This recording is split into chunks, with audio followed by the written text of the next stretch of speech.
बात कर रहे हैं आज की सबसे बड़ी खबर के साथ। और सबसे बड़ी खबर यह कि देश के अलग अलग शहरों में जो हिंसा आगजनी हुई, उत्तर प्रदेश में जो पत्थरबाजी हुई, गाड़ियां फूकी गई, उस पर योगी आदित्यनाथ ने एक्शन शुरू कर दिया है। जी हां, योगी पूरे एक्शन मोड में आ गए। बड़ी बैठक ली है योगी ने। लेकिन सबसे पहले मैं आपको दिखाने जा रहा हूं कि आखिर उत्तर प्रदेश के किस किस शहर दर शहर हिंसा और आगजनी हुई। जरा मैप दिखाइए। सबसे पहले मैं आपको दिखाने जा रहा हूं, यह है उत्तर प्रदेश का नक्शा और यूपी में कहां कहां हिंसा हुई देखिए जरा। सहारनपुर, मुरादाबाद, लखनऊ और प्रयागराज में हिंसा हुई। सबसे पहले सहारनपुर की तस्वीरें मैं आपको दिखाने जा रहा हूं। सहारनपुर में दिखाइए क्या हुआ। ये आप तस्वीरें एम्बियंस के साथ दिखाइए। ये आप देख रहे हैं सहारनपुर में प्रदर्शन हुआ, नारेबाजी हुई, लोग सड़कों पर निकले। उत्तर प्रदेश का पहला शहर जिसमें हंगामा हुआ, वो तस्वीरें मैं आपको दिखा रहा हूं। पुलिस को बीच में आना पड़ा, लोगों को घरों में भेजना पड़ा वापस। ये सहारनपुर में आप देख रहे हैं किस तरह भारी भीड़, नारेबाजी, प्रदर्शन अचानक नहीं शुरू हो गया। क्या इसके पीछे कोई साजिश है? योगी ने क्या एक्शन लिया है सहारनपुर में, आपको बताऊंगा। अगला कौन सा शहर है उत्तर प्रदेश का जिसमें यह हुआ, देखिए जरा। उत्तर प्रदेश मूव कीजिए से अगला। ये आप देख रहे हैं मुरादाबाद से पहले प्रयागराज का दिखाने जा रहा हूं। ये देखिए जरा, प्रयागराज की तस्वीरें दिखाइए। प्रयागराज में देखिए पत्थरबाजी हुई, एम्बियंस दिखाइए जरा। ये आप देख रहे हैं, ये देखिए जरा, मुंह पर, अगर ध्यान से देखिए, मुंह पर मास्क बांधा हुआ है कि सीसीटीवी फुटेज जब खंगाला जाए तो पहचान में ना आए ये पत्थरबाज कौन है जो मास्क बांधकर पत्थर चलाते हैं। और ये ऐसे ही पत्थर नहीं चलाते हैं, इन्होंने मास्क इसलिए बांधा हुआ। ये देखिए जरा, पुलिस की गाड़ी को आग लगा दी है। पुलिस की जो वैन, ट्रक खड़ा हुआ था जिसमें पुलिस वालों को लाया जाता, उसमें आग लगा दी पीएसी की गाड़ी में। ये वाहनों को फूंक डाला है। ये प्रयागराज की तस्वीरें। और ध्यान से देखिए, जो पत्थर चला रहे हैं इन्होंने मास्क पहना हुआ है। ये मास्क पहनने के पीछे मकसद ही ये है कि इनकी पहचान न की जा सके। लेकिन योगी ने एक्शन लेना शुरू कर दिया। अगला शहर कौन सा दिखाइए जरा मैप। ये देखिए, अगला शहर है लखनऊ। लखनऊ में कोई हिंसा नहीं हुई, लेकिन लखनऊ में देखिए किस तरह से भारी पुलिस बल तैनात था। लोग निकले, शांतिपूर्वक तरीके से चले गए। राजधानी में ऐसा कुछ नहीं हुआ है। लेकिन अगला कौन सा शहर है दिखाइए जरा। ये मकबरा दिखा रहा हूं मैं। अगला शहर देखिए मुरादाबाद है। मुरादाबाद की तस्वीरें दिखाइए। मुरादाबाद में देखिए एम्बियंस के साथ, मुरादाबाद में ये देखिए हिंसा हुई। जो तस्वीरें आप देख रहे हैं, भगदड़ मची, लोग भागने शुरू हो गए अचानक। ये देखिए, लोग गिर भी रहे हैं इस भगदड़ में। पुलिस को लाठीचार्ज करना पड़ा। उसके बाद लोग भागने शुरू हुए, भारी भीड़ लग गई थी। उसके बाद पुलिस ने उपद्रवियों को पीटा है, खदेड़ा है। ये देखिए, लाठियों से पीटा है पुलिस ने। पुलिस के पास कोई और विकल्प नहीं था। जब हजारों की भीड़ लगी हो, उस दौरान पुलिस के पास यही एक ऑप्शन बचा हुआ था। अब ये देखिए लोग भागे, जो भीड़ भागी है, ये सब वहां हंगामा और नारेबाजी कर रहे थे।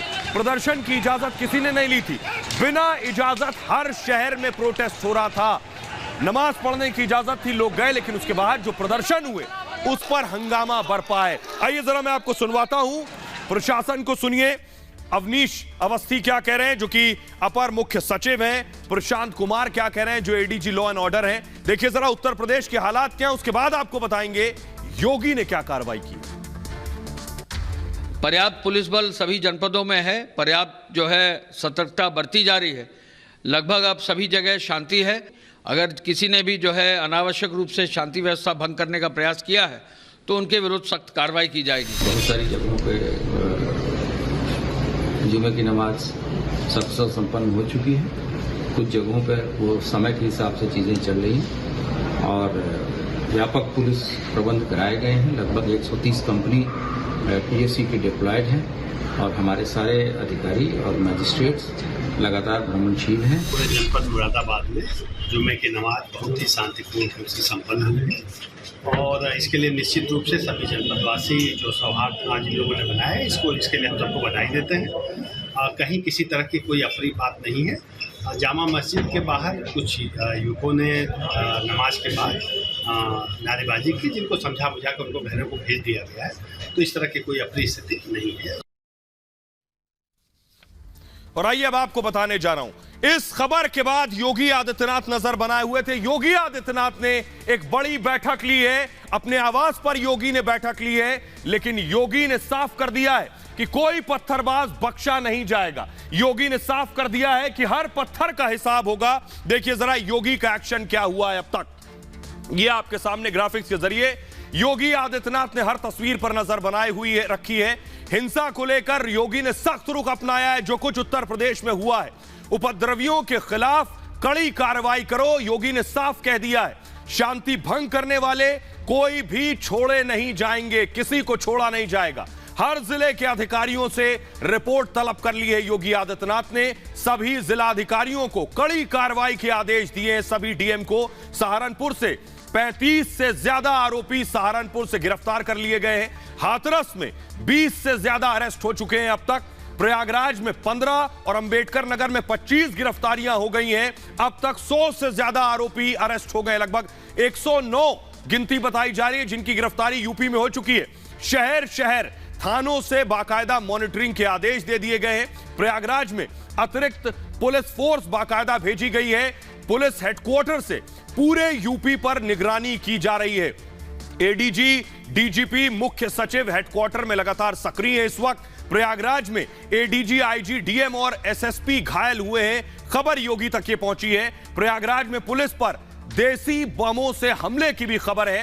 पुलिस से बचने के लिए बच्चों को आगे कर दिया गया, यह भी योगी को बताया गया है। हालात इतने बिगड़े कि एडीजी को बंदूक उठानी पड़ गई। प्रयागराज में अर्धसैनिक बलों के कुछ जवान भी इस हिंसा में घायल हुए हैं। जुमे की नमाज को लेकर पहले से ही यूपी में अलर्ट जारी किया गया था।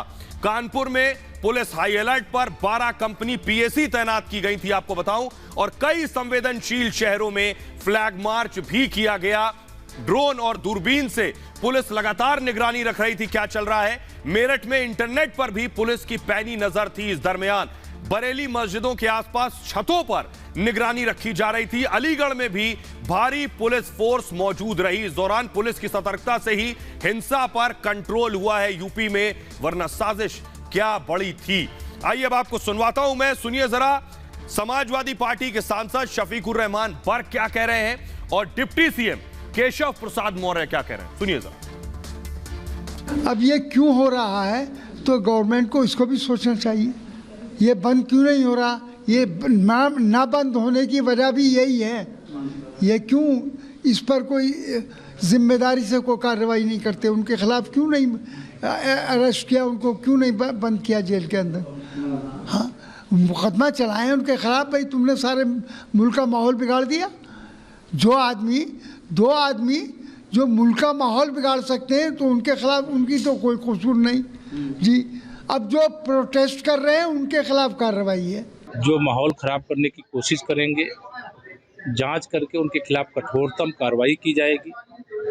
उत्तर प्रदेश दंगा मुक्त प्रदेश था, है और रहेगा। इसे कोई दंगा ग्रस्त करने की कोशिश करेगा तो वह ध्यान रखे कि कानून उसके खिलाफ कठोरता से निपटे। अगर जहाँ कहीं पर भी किसी ने कोई इस प्रकार की साजिश करके शरारत की है तो जांच करके कार्रवाई करें। तो उत्तर प्रदेश में जो साजिश हुई उस पर तो कार्रवाई हो गई, लेकिन क्या ऐसी साजिश पूरे देश के लिए थी? ये मैं क्यों कह रहा हूं? क्योंकि हर शहर, हर राज्य से ऐसी तस्वीर आई। देखिए जरा, अगला राज्य, ये पूरे हिंदुस्तान का नक्शा आप देख रहे हैं। देश की राजधानी दिल्ली, दिल्ली में देखिए क्या हुआ। तस्वीरें दिखाइए, प्ले कीजिए फास्ट। ये आप देख रहे हैं दिल्ली की तस्वीरें, जामा मस्जिद, दिल्ली की जामा मस्जिद की तस्वीरें एम्बियंस के साथ दिखाइए। लोग निकले हैं, जामा मस्जिद की सीढ़ियों पर खड़े हैं। यही नारेबाजी शुरू हो गई, यही हंगामा शुरू हो गया। पुलिस यहां उस दौरान मौजूद थी, लेकिन जामा मस्जिद की जो तस्वीरें सामने आई हैं, आखिर ये प्रदर्शन कौन कर रहा था? क्या ये पहले से बुलाया गया था? देश की राजधानी दिल्ली में हजारों लोग जब सड़कों पर आए, बिना इजाजत प्रदर्शन करने लगे, तो ये बेवजह नहीं होता। क्या इसके पीछे कोई कॉल दी गई थी? बड़ा सवाल ये। जामा मस्जिद के जो इमाम हैं, शाही इमाम, ये देख रहे हैं अहमद बुखारी, अहमद बुखारी ने असदुद्दीन ओवैसी की तरफ उंगली उठा दी है कि ये जो कुछ दिल्ली में हुआ, क्या इसके लिए असदुद्दीन ओवैसी जिम्मेदार हैं? क्या कह रहे हैं शाही इमाम?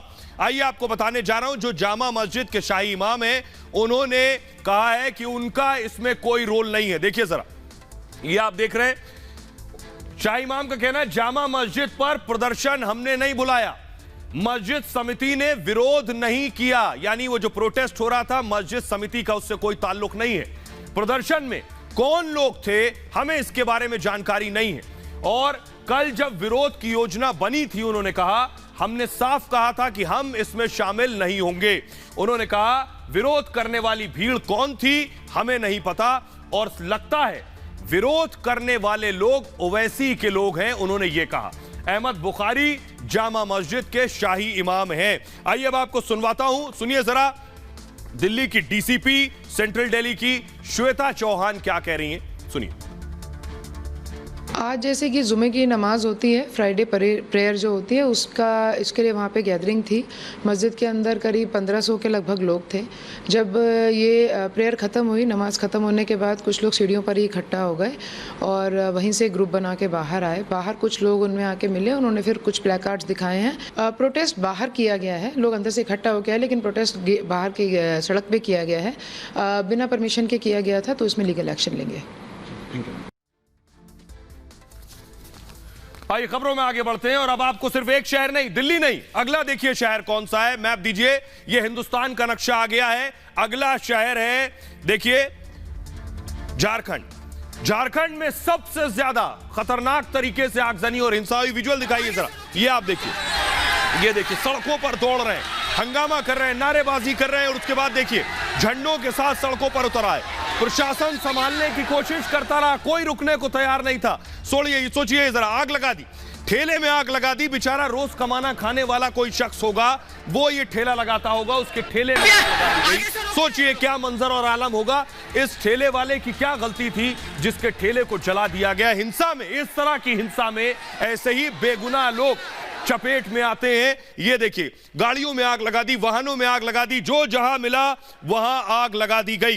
तो सवाल यह है कि आखिर कौन हिंसा भड़का रहा है। जरा मुख्यमंत्री को सुनिए, झारखंड के हेमंत सोरेन को, वो क्या कह रहे हैं। कानून संविधान भी यही कहता है कि जो जुर्म करता है उसे सजा भी मिलना चाहिए। इसलिए सभी से अपील होगा कि कोई ऐसी घटनाओं को अंजाम ना दें जहां वो जुर्म के भागीदारी करें। अब सवाल एक बहुत बुनियादी है कि आखिर हिंसा भड़की कैसे, क्या भड़काई गई, कौन सा बयान है जो लोगों को उकसा रहा है, जो भड़का रहा है। अब तक कौन कौन से बयान दिए गए, जरा ये देखिए। यही नहीं, एक और राज्य, एक और शहर जिसमें इसी तरह की तस्वीरें सामने आई हैं। देश का कौन सा राज्य, कौन सा शहर बचा है, देखिए जरा। अब आपको लिए चलते हैं सीधे नीचे, हैदराबाद। हैदराबाद की तस्वीरें दिखाइए जरा, ये देख रहे हैं आप हैदराबाद। एमबीएस दीजिए। चार मीनार के आगे आप देख रहे हैं, पीछे चार मीनार आपको नजर आ रही। चार मीनार के आगे लोग इस तरह से हंगामा कर रहे थे। ये हैदराबाद की तस्वीर है, ओवैसी के शहर की तस्वीर है हैदराबाद, जहां लोग इस तरह से प्रदर्शन कर रहे थे। अगली तस्वीर दिखाइए जरा, जम्मू की दिखाइए। अगली तस्वीर दिखाइए, ये जो ग्राफिक्स के जरिए मैं आपको ऊपर लिए चलता हूं, जम्मू कश्मीर की तस्वीर दिखाइए। जम्मू कश्मीर में भी इसी तरह का प्रदर्शन हुआ। ये जो आप देख रहे हैं, देखिए वहां भी लोग सड़कों पर निकले, नारेबाजी करने लगे बिना इजाजत। देश के अलग अलग शहरों में ये सब कुछ हो रहा था। लेकिन सिर्फ जम्मू नहीं, अगर मैं ऊपर से चलिए तो आप जम्मू कश्मीर हो, पंजाब हो, राजस्थान हो या दिल्ली हो या देश का कोई और शहर और राज्य हो, हर जगह प्रदर्शन हो रहा था। यही स्थिति एक और राज्य में थी। अब आपको लिए चलते हैं महाराष्ट्र। देखिए जरा, महाराष्ट्र की पहली तस्वीर मैं आपको दिखाऊंगा, सोलापुर में। देखिए एम्बियंस के साथ ये जो भीड़ यहां से वहां तक आपको नजर आ रही है। महाराष्ट्र के सोलापुर में ये हंगामा हुआ, लोग सड़कों पर निकले, नारेबाजी करने लगे, हाथों में देखिए तिरंगा भी लिए थे। इस प्रदर्शन में भला तिरंगे का क्या काम, बाकायदा तिरंगा लेकर आए थे इस प्रदर्शन में प्रोटेस्ट करने के लिए और गाड़ियों पर भी चढ़ गए। अगली तस्वीर दिखाइए, सोलापुर के बाद नवी मुंबई की तस्वीरें आप देख रहे हैं। महिलाएं भी नकाब पहनकर सड़कों पर निकली और प्रदर्शन कर रही थी। ये सारी चीजें बिना इजाजत के हो रही थी। अब जरा सुनिए ओवैसी के सांसद इम्तियाज जलील क्या कह रहे हैं और महाराष्ट्र के गृह मंत्री दिलीप वलसे पाटिल, सुनिए जरा। हम तो ये कह रहे हैं, किसी भी जाति, किसी भी धर्म, किसी भी धार्मिक गुरु, किसी भी हमारे नबी के खिलाफ अगर कोई बोलता है तो ऐसा कानून लाया जाए कि उसके ऊपर सख्त कार्रवाई होनी चाहिए, फौरन कार्रवाई होनी चाहिए।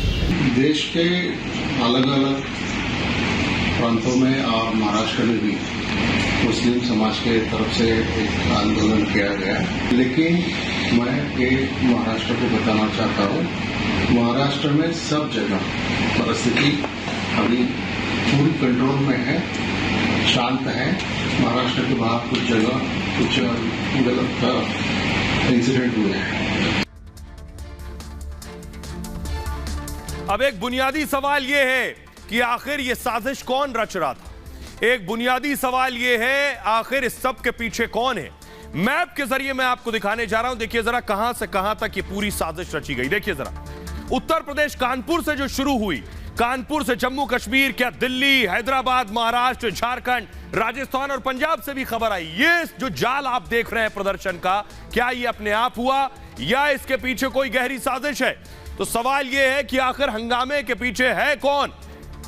तो आइए अब आपके जहन में एक सवाल यह आ रहा होगा, ये जो शहर शहर भीड़ लगी थी, इस भीड़ को देखकर कोई भी आम इंसान, कोई भी घर परिवार वाला शख्स डरेगा जब इस तरह की भीड़ सड़कों पर होगी। तो हंगामे के पीछे कौन है?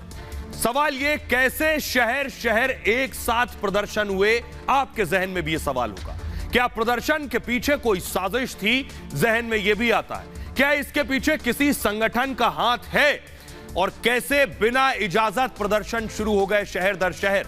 कैसे सभी शहरों में सभी नारेबाजी करने लगे? सोचिए, कैसे, क्या पत्थरबाजी के पीछे एक बड़ा षड्यंत्र था? जहन में यह आता है, आगजनी के जरिए डर फैलाना मकसद था क्या? देश का माहौल खराब करने की तैयारी की गई थी क्या? पुलिस की सतर्कता से साजिश फेल हो गई। इससे पहले कानपुर में हिंसा हुई थी, आपको याद होगा। विरोध के नाम पर ऐसे ही पत्थरबाजी कानपुर में की गई थी। मोबाइल के जरिए बहुत बड़ी तैयारी की गई थी। बाकायदा 141 व्हाट्सएप ग्रुप से लोगों को जोड़ा गया था। कानपुर में हिंसा के तार किससे जुड़े थे? PFI, popular front of India से जुड़े बाद में ये तार। हिंसा के लिए फंडिंग की जांच फिलहाल हो रही है और हिंसा के पीछे इंटरनेशनल साजिश की जांच भी हो रही है। हिंसा की साजिश के सबूत लगातार मिल रहे हैं। अब सवाल आज हुए प्रदर्शन पर भी है, यह प्रदर्शन आयोजित था या प्रायोजित था? बुनियादी सवाल यह है, देश के लोग क्या कह रहे हैं? आज जो ये प्रदर्शन हुआ है, हंगामा, नारेबाजी, तोड़फोड़, आगजनी हुई है, देश के लोगों को सुनिए। निश्चित ही साजिश झलकती है, क्योंकि किसी भी व्यक्ति को यदि किसी की भावनाएं आहत हो गई किसी के वक्तव्य से, तो उसे कानून को अपने हाथ में लेने का अधिकार नहीं है। देश में एक साथ प्रदर्शन का जो प्रदर्शन किया जा रहा है, उसकी साफ साजिश झलक रही है। इसमें कहीं ना कहीं देश के बाहरी व्यक्ति हैं जो देश का माहौल खराब करना चाह रहे हैं। ये साफ साफ साजिशी है और ये कानपुर की, उत्तर प्रदेश की छवि को धूमिल करने का प्रयास करा गया है। इसमें योगी जी और मोदी जी की छवि को धूमिल करने के लिए ये प्रयास करा गया। ये जो साजिश है, ये एक तरह से देखा जाए तो बहुत गलत है। ये जो नए युगों के लड़कों को भनकाया जा रहा है, जिस प्रकार से देश का माहौल खराब किया जा रहा है, इसमें साजिशन उत्तर प्रदेश की सरकार को कटघरे में खड़े करने का सवाल पैदा कर रहा है। खबरों में आगे बढ़ते हैं और अब बात असदुद्दीन ओवैसी की। कल आपको बताया था ओवैसी पर एफआईआर हो गई है और आज 30 गिरफ्तार हो गए। एआईएमआईएम के ओवैसी के 30 कार्यकर्ता गिरफ्तार हो गए। असदुद्दीन ओवैसी पर कल एफआईआर हुई तो एक के बाद एक 10 ट्वीट कर दिए ओवैसी ने और कहा, बताओ मेरा कौन सा बयान भड़काने वाला था। तो ओवैसी के ऊपर एफआईआर हुई और ओवैसी के कार्यकर्ता प्रदर्शन करने पहुंच गए अपने नेता के एफआईआर के खिलाफ। ये देखिए जरा, ये एआईएमआईएम के कार्यकर्ता जो मुर्दाबाद के बैनर पोस्टर के साथ थाने के बाहर प्रदर्शन कर रहे थे। अगली तस्वीर दिखाइए जरा। इनमें से कई कार्यकर्ताओं को पुलिस ने देखिए हिरासत में लिया है। तस्वीरें आप देख रहे हैं, महिलाएं भी शामिल थी। ओवैसी के कार्यकर्ता थे जिन्हें हिरासत में लिया गया, महिला और पुरुष शामिल थे जिन्हें हिरासत में लिया गया, लेकिन आज इन्हें गिरफ्तार कर लिया गया है। 30 जो कार्यकर्ता हैं उनकी गिरफ्तारी हुई है। अब देखिए जरा आखिर ये क्या कर रहे थे जो इन्हें अरेस्ट किया गया है। तो ये आप देख रहे हैं, ओवैसी के 30 समर्थक, एआईएमआईएम के कार्यकर्ता हैं। ओवैसी के 30 समर्थकों की गिरफ्तारी हुई है। दिल्ली के संसद मार्ग थाने में इनकी गिरफ्तारी हुई। संसद मार्ग थाने के बाहर दरअसल ये सभी प्रदर्शन कर रहे थे और पटियाला हाउस कोर्ट ने सभी को जेल भेज दिया है। ओवैसी के कार्यकर्ताओं को कोर्ट ने 3 दिन की इन्हें न्यायिक हिरासत, जुडिशियल कस्टडी में भेजा है और बिना इजाजत प्रदर्शन कर रहे थे ओवैसी के समर्थक। पुलिस ने पहले इन्हें रोका और नहीं माने तो हिरासत में लिया, फिर इन्हें गिरफ्तार किया। एफआईआर दर्ज करने के बाद समर्थकों ने जंतर मंतर के लिए इजाजत मांगी थी, प्रदर्शन की, इजाजत नहीं मिली तो अचानक ये संसद मार्ग पहुंच गए और ओवैसी के खिलाफ एफआईआर का ये विरोध कर रहे थे। पुलिस ने ओवैसी के खिलाफ एफआईआर दर्ज की है। आइए ओवैसी पर भड़काऊ बयान देने का आरोप लगाकर पुलिस ने ये एफआईआर दर्ज की। ओवैसी के खिलाफ जो एफआईआर दर्ज हुई है, आइए वो आपको बताने जा रहा हूं। ओवैसी अकेले नहीं, ओवैसी के साथ साथ कई नाम हैं जिनके खिलाफ एफआईआर दर्ज हुई है।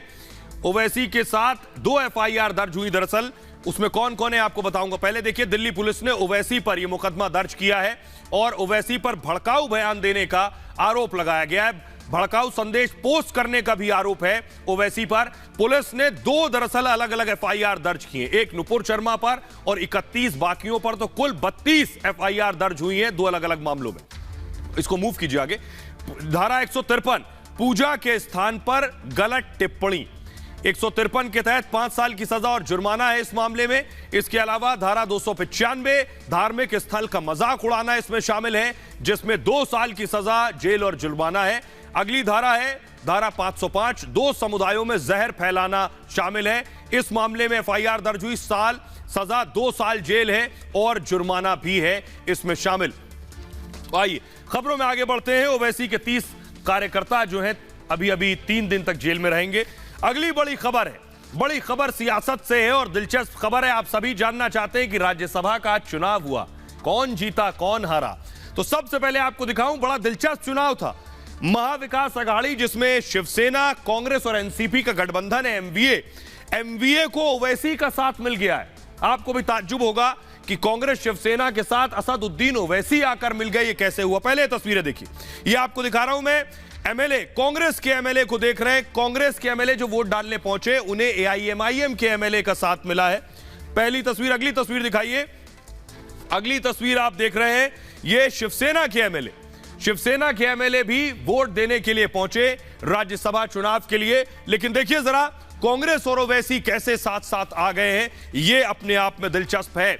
अमूमन एक नॉर्थ पोल और एक साउथ पोल है, लेकिन देखिए दोनों साथ साथ हैं चुनाव के मौके पर। महाराष्ट्र में बड़ा सियासी दांवपेच देखने को मिला है। ओवैसी आ गए महाअघाड़ी के साथ। सोचिए कैसे हुआ।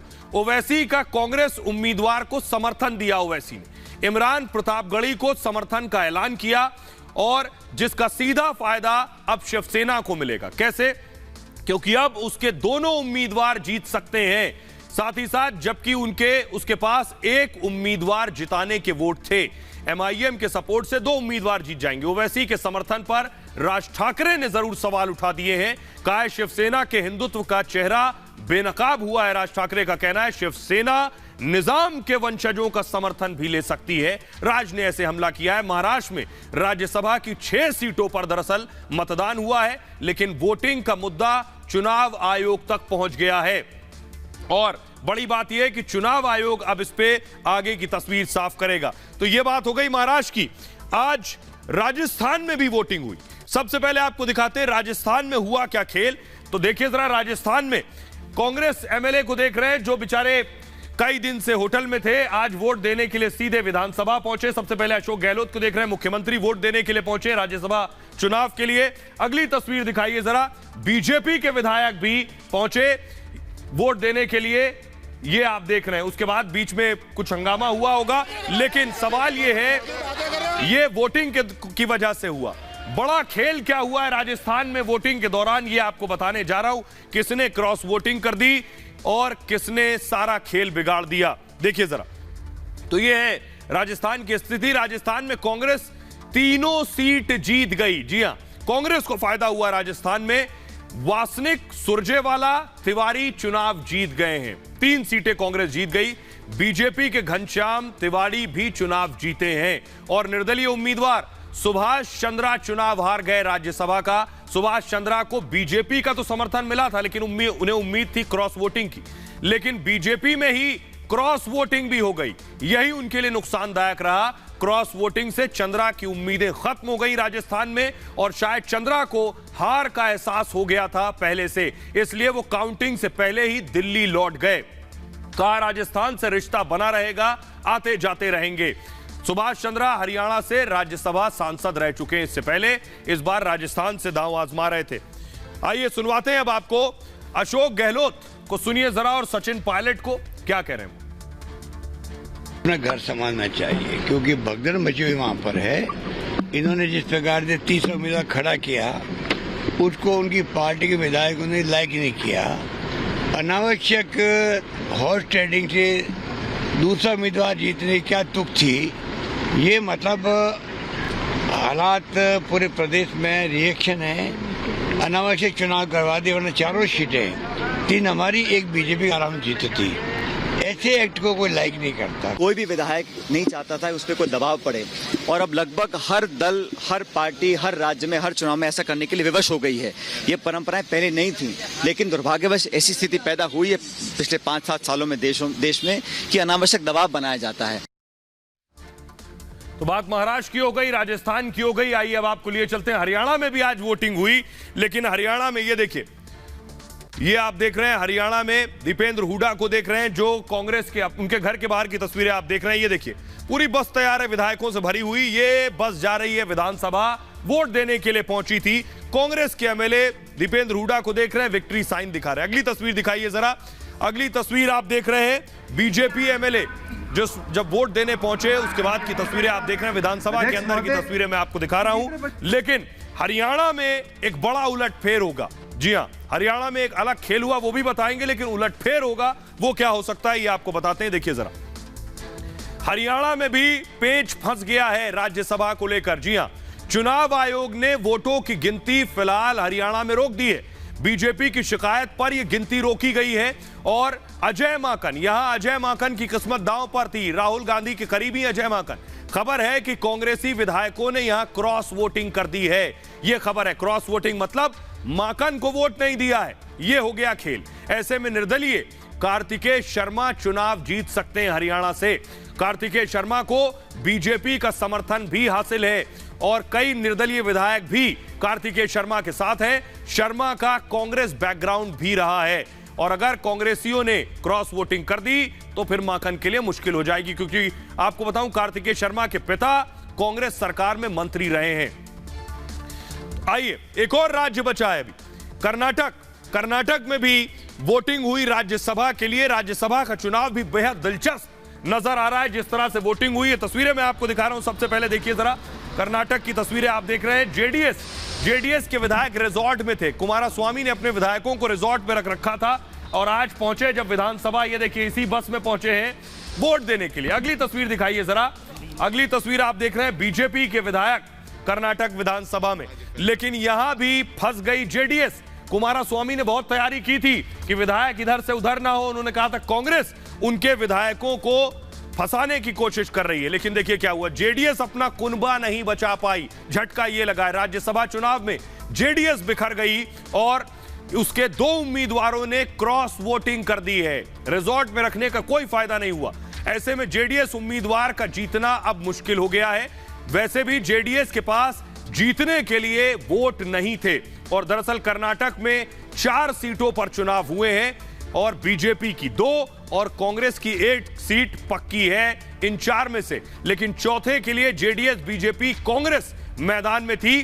अब किसकी लॉटरी लगती है, इसका सबको इंतजार रहेगा। चुनाव आयोग ने वोटों की गिनती फिलहाल रोक दी है। तस्वीरें मैं आपको दिखाता हूं। बीजेपी के नेता बाकायदा चुनाव आयोग के पास पहुंचे शिकायत करने के लिए। ये देख रहे हैं तस्वीरें, बीजेपी का एक डेलीगेशन जिसमें जितेंद्र सिंह भी आप देख रहे हैं, वो पहुंचे चुनाव आयोग, इलेक्शन कमीशन, जिसके बाद वोटिंग फिलहाल रोक दी गई है। लेकिन आइए अब मैं आपको बताता हूं, आपने बहुत से लोग हैं जो नहीं जानते हैं कि आखिर ये राज्यसभा क्या होता है। लोकसभा के बारे में आपने सुना है कि लोकसभा चुनाव होते हैं, उन चुनावों के बाद सांसद चुने जाते हैं, और वो सांसद अपना नेता चुनते हैं जो प्रधानमंत्री होते हैं। लेकिन देखिए राज्यसभा क्या होती है और राज्यसभा का क्या काम है। संसद में दरअसल 2 सदन होते हैं। 2 सदनों में एक लोकसभा और दूसरा राज्यसभा। ये जो इमारत देख रहे हैं इसमें 2 सदन है, लोकसभा और राज्यसभा। राज्यसभा को ऊपरी सदन भी कहते हैं, राज्यसभा को राज्यों की परिषद भी कहते हैं। राज्यसभा के लिए जनता वोट नहीं करती है। कल मैंने आपको बताया था, विधायक राज्यसभा सांसदों का चुनाव करते हैं, जो आपने देखा महाराष्ट्र, राजस्थान, हरियाणा, कर्नाटक। राज्यसभा सांसदों का कार्यकाल 5 साल का लोकसभा का होता है, लेकिन राज्यसभा का 6 साल का कार्यकाल होता है। यह फर्क होता है। प्रति 2 साल पर 1/3 सांसद रिटायर हो जाते हैं राज्यसभा से। राज्यसभा के लिए कोई स्पीकर नहीं चुना जाता है। देश के जो उपराष्ट्रपति होते हैं वो राज्यसभा के सभापति होते हैं। जैसे लोकसभा में स्पीकर होते हैं, यहां सभापति होते हैं और उपराष्ट्रपति ही सभापति होते हैं। अभी उपराष्ट्रपति वेंकैया नायडू इसके सभापति हैं। राज्यसभा में 245 सांसद होते हैं। 233 का चुनाव विधायकों की वोटिंग से होता है। 12 सांसदों को राष्ट्रपति द्वारा मनोनीत किया जाता है। तो 233 और 12 हो गए 245 मनोनीत सांसद कला, साहित्य, विज्ञान, समाज सेवा के होते हैं। इस बैकग्राउंड के लोकसभा भंग होती है, लेकिन राज्यसभा कभी भंग नहीं होती है। राज्यसभा हमेशा अस्तित्व में रहती है। यह था राज्यसभा के बारे में जानकारी। आइए खबरों में आगे बढ़ते हैं और आज की एक और अगली बड़ी खबर है और वो है योगी आदित्यनाथ से जुड़ी हुई। कैसे अमेरिका, मैं कहूंगा जो बाइडेन से आगे निकल गए योगी। जो बाइडेन को फेल कर दिया है योगी आदित्यनाथ ने। योगी आदित्यनाथ ने ऐसा क्या किया कि उन्होंने बाइडेन से आगे बाजी मार ली है। योगी आदित्यनाथ अपने काम के लिए जाने जाते हैं, लेकिन दुनिया का सबसे ताकतवर मुल्क का जो राष्ट्राध्यक्ष है, राष्ट्रपति है, उसको भी योगी ने फेल कर दिया। ये भले कैसा हुआ, अगली तस्वीर दिखाइए जरा। ये आप देख रहे हैं बिल गेट्स को, दुनिया के रईस सॉफ्टवेयर कंपनी के मालिक रहे बिल गेट्स, और उनकी पत्नी मेलिंडा गेट्स को आप देख रहे हैं। लेकिन बिल गेट्स खुद योगी से मिलने पहुंचे। तस्वीरें दिखाइए जरा। ये आप देख रहे हैं योगी आदित्यनाथ से को बिल गेट्स की जो कंपनी है, उनकी कंपनी के सीईओ को आप देख रहे हैं, जो बाकायदा योगी की आकर तारीफ किए। तो सवाल यह कि आखिर योगी ने ऐसा क्या किया कि बिल गेट्स भी योगी की तारीफ कर रहे हैं। योगी ने ऐसा क्या किया जो बाइडेन को पछाड़ दिया है, यह आपको बताते हैं। देखिए जरा, योगी आदित्यनाथ की तारीफ पहले WHO भी कर चुका है। योगी, क्योंकि यूपी दुनिया के लिए इस वक्त नजीर बन गया है। उत्तर प्रदेश, यूपी दुनिया के लिए कैसे नजीर बना है?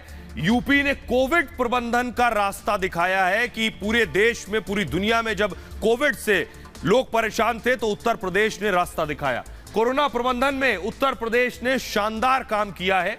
योगी सरकार की यह तारीफ BMG फाउंडेशन ने की है। बिल गेट्स फाउंडेशन ने, BMG को bill and Melinda Gates foundation भी कहते हैं।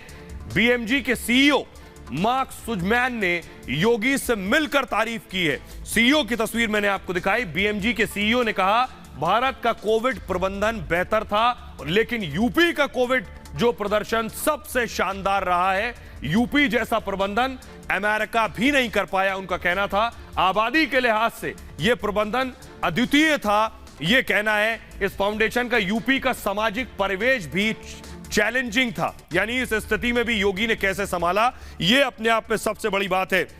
लेकिन तस्वीर में आपको दिखाने जा रहा हूं, देखिए जरा। कोरोना के दौर में आपको याद होगा जो बाइडेन को देखिए जरा। जो बाइडेन कोरोना के दौर में जब जाते थे हॉस्पिटल वैक्सीनेशन का जायजा लेने कि क्या स्थिति है, कितने लोगों को वैक्सीन लगी है, उस वक्त की तस्वीरें। वहीं इसके उलट ये देख रहे हैं आप, ये तस्वीर। इसके उलट एक और तस्वीर मैं आपको दिखाऊंगा। ये बाइडेन के अलावा योगी आदित्यनाथ को देखिए। जिस वक्त योगी को कोरोना था, उस वक्त योगी कैसे खुद वीडियो कॉन्फ्रेंसिंग के जरिए नजर बनाए हुए थे। जब योगी का कोरोना ठीक हो गया, उसके बाद योगी खुद जाकर, जो वो जगह थी जहां ज्यादा कोरोना बढ़ रहा था, वहां खुद जाकर हालात का जायजा ले रहे थे। यही फर्क था दोनों राष्ट्र अध्यक्षों के दरमियान। इसी वजह से योगी बाइडेन से कहीं आगे निकल गए। देखिए जरा, ये जो ग्राफिक्स मैं आपको दिखा रहा हूं, एक तरफ योगी आदित्यनाथ नजर आ रहे हैं, एक तरफ जो बाइडेन। अब मैं आपको बताता हूं कि किस मामले में बाइडेन को पछाड़ दिया है योगी ने। अमेरिका की जनसंख्या देखिए कितनी है, 33 करोड़ जनसंख्या है अमेरिका की, और यूपी की जनसंख्या 24 करोड़। बहुत ज्यादा फर्क नहीं है, यानी यूपी अपने आप में एक देश है, अमेरिका से बहुत ज्यादा पीछे नहीं है आबादी के मामले में। अब देखिए, अब तक अमेरिका में 10 लाख से ज्यादा मौतें हो चुकी हैं कोरोना से, 10 लाख से ज्यादा मौतें। लेकिन उत्तर प्रदेश में 23,500 लोगों की मौत हुई है यूपी में। यह एक बड़ा फर्क है। आबादी ज्यादा नहीं, लेकिन कहां 10 लाख से ज्यादा मौत और 23,500 मौतें। रोज 360 लोगों की मौत हो रही है अमेरिका में।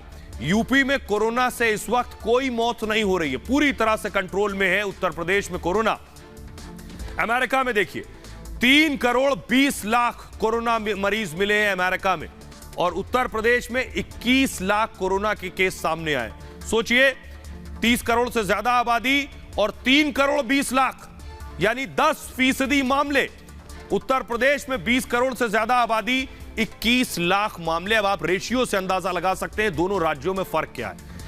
बाइडेन को देखिए, अस्पतालों में बेड और ऑक्सीजन की कमी अमेरिका जैसे मुल्क में भी थी, लेकिन उत्तर प्रदेश में योगी सरकार में कमी जो थी, इस कमी पर जल्द से जल्द काबू पाने की पूरी कोशिश हुई और काबू भी पाया। अमेरिका में देखिए, डेल्टा, ओमिक्रॉन, सबने कहर बरपाया अमेरिका के अंदर, लेकिन योगी ने देखिए शुरुआत के दौर के बाद कोरोना काबू में रहा। उसके बाद अमेरिका में वैक्सीन की बहुत ज्यादा कमी हो गई, अमेरिका में वैक्सीनेशन नहीं हो पा रहा था, लेकिन उत्तर प्रदेश में, यूपी में 31 करोड़ से ज्यादा कोविड के टीके लगे हैं लोगों को अब तक। यह है यूपी के लिए बड़ा टारगेट। सोचिए जरा, 31 करोड़ से ज्यादा कोविड के टीके, आबादी है 20 करोड़ से ज्यादा, यानी डबल वैक्सीनेशन भी हो चुका है लोगों को। अमेरिका पूरी आबादी को टीके नहीं लगा पाया। WHO कोविड प्रबंधन पर सवाल उठा चुका है। वर्ल्ड हेल्थ ऑर्गेनाइजेशन अमेरिका पर, बाइडेन पर सवाल उठा चुका है। सबसे बुरी तरीके से अमेरिका ने कोरोना को हैंडल किया है। लेकिन दूसरी तरफ देखिए, World Health Organization track, test, treat policy की तारीफ कर चुका है। यही फर्क है दोनों नेताओं में। एक तरफ जो बाइडेन है, दूसरी तरफ योगी आदित्यनाथ है। यह बता रहा है कि योगी आदित्यनाथ ने जो बाइडेन को कोरोना के प्रबंधन के मामले में कैसे पछाड़ दिया है। आइए अगली तस्वीर में आपको दिखाने जा रहा हूं कि कैसे बिल गेट्स और मिलिंडा गेट्स, ये जो तस्वीरें आप देख रहे हैं, ये तस्वीर मैं आपको दिखा रहा हूं। ये BMG क्या है?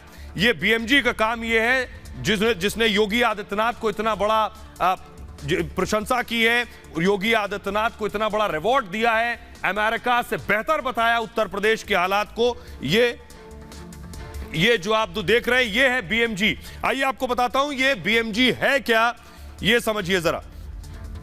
देखिए जरा BMG क्या है, ये मैं आपको बताने जा रहा हूं।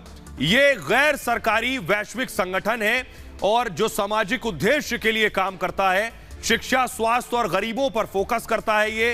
ये संस्था दुनिया भर के लोगों की चैरिटी करता है। दरअसल ये दुनिया की दूसरी सबसे बड़ी चैरिटेबल संस्था है और BMFG की संपत्ति $50 बिलियन से ज्यादा है। BMFG मतलब bill and Melinda Gates foundation. ये इस कंपनी के बारे में मैं आपको बता रहा था। साल 2000 में वॉशिंगटन के सिएटल में इसकी स्थापना की गई थी और बिल गेट्स ने समाज सेवा के लिए BMFG की नींव रखी। खबरों में आगे बढ़ते हैं, कहीं मत जाइएगा, एक छोटे से ब्रेक के लिए रुक रहे हैं। आप अपना बहुत ख्याल रखिए, लौट रहे हैं कुछ और बड़ी खबरों के साथ।